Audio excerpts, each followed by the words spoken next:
So what is the basic equipment? You know, for if somebody really wants to get into the sport without spending a lot of money, I mean, it's one thing that we've seen in 2020, you know, through the chaos of everything is the actual recruitment of new fishermen or people that have not been fishing for a while now getting back into it. And so one thing at SCHEELS that we've been seeing is just a total increase of sales of all the equipment. Obviously, if you have an unlimited checking account, you can buy whatever you need to, and you can buy all the fun toys. But you know, for a person that's just looking to get into it, what are some of the basic necessities that, you know what, you need to have this in your arsenal? You know, whether it's jigs, whether it's rods, ice scooper. You know, do you need a power auger? Can you get away with just a hand auger? I mean, in general, what would you guys say? This is a question for both of you. I like both of your guys' perspective.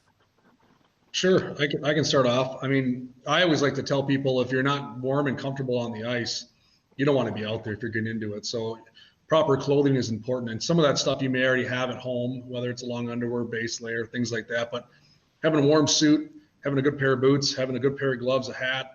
I learn any new client I take on the ice fishing on a guide level, if they're not dressed appropriately for a day on the ice, they don't want to do it again. So good warm clothes, you know, having a good ice suit, something like that. Pop-up fish house. The hub house market right now, in my opinion, is gold. You don't need to break the bank. So if you're getting into the sport and you want to take, like Jason referenced, his wife and a couple kids out fishing, you can get into a good pop-up for a few $100 that will house the entire family or you and 3 of your buddies and stay comfortable and warm. So hub house is a big one. You don't need a power auger. I mean, they can come in handy, but you can use your cordless drill in your garage right now to cut a hole in the ice. That's what a lot of us are doing. They chuck up to that CLAM drill plate. It's convenient, it's portable, and then you can use a hand auger bit and you're not spending hundreds of dollars. Rods and reels, man, that's an open-ended question. Really depends on what you find yourself doing. So if you want to target panfish, if the handful of trips a year you want to go out on is going to be bluegills and crappies, then yeah, you want to scale it down and match the rod and reel to the fish you're targeting. If you say, I'm doing 3 ice fishing trips a year, I'm going to Mille Lacs, I'm going to Lake of the Woods, I'm going to Red Lake, whatever it might be, then you might want a walleye setup. So, you know, rods and reels can get all over the place. My advice would be a medium light combo. That allows you to do a little bit of everything. You can fish bluegills and crappies and perch, and you can do a lot of walleye fishing with the medium light combo. You can kind of get the best of both worlds. And then from there, you kind of figure out what you want to do.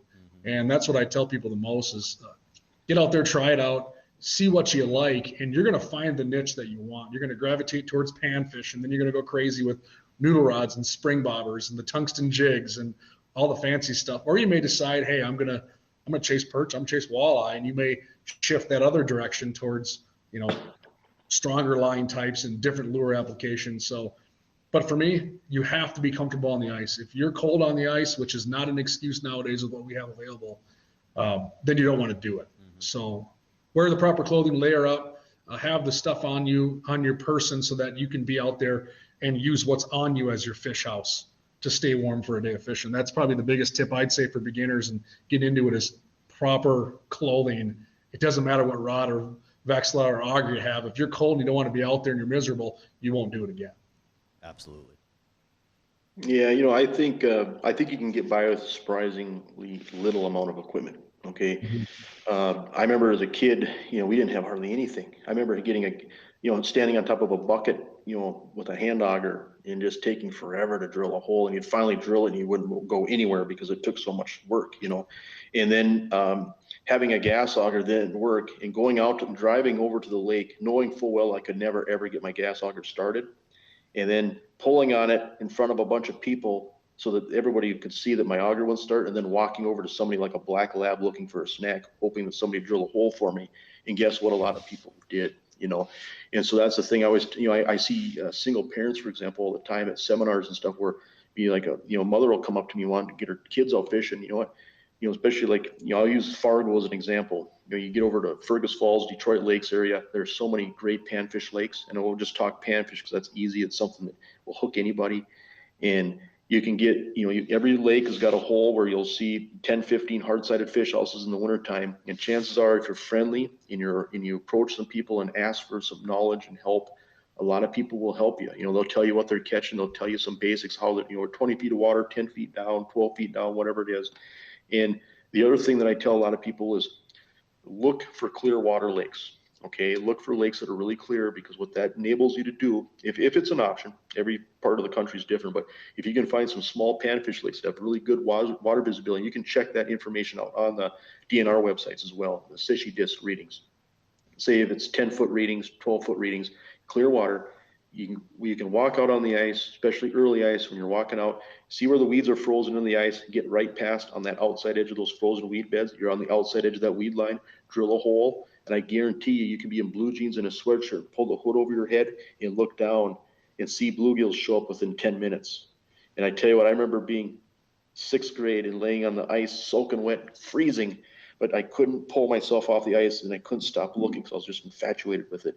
If there's a way to hook kids or hook somebody new, it's just get a hole drilled over some clear water where you can sight fish and watch these bass come in. These big pike will come rolling in, and they'll be fanning their pectoral fins, and all of a sudden, they'll hit it. And I mean, it's just addicting, and so that's something I tell a lot of people to do, is get in an area where you can sight fish. It doesn't take a lot. Like Matt said, you can buy a hub. It doesn't, just starting out doesn't even necessarily have to be an insulated hub, just something that'll keep you out of the elements.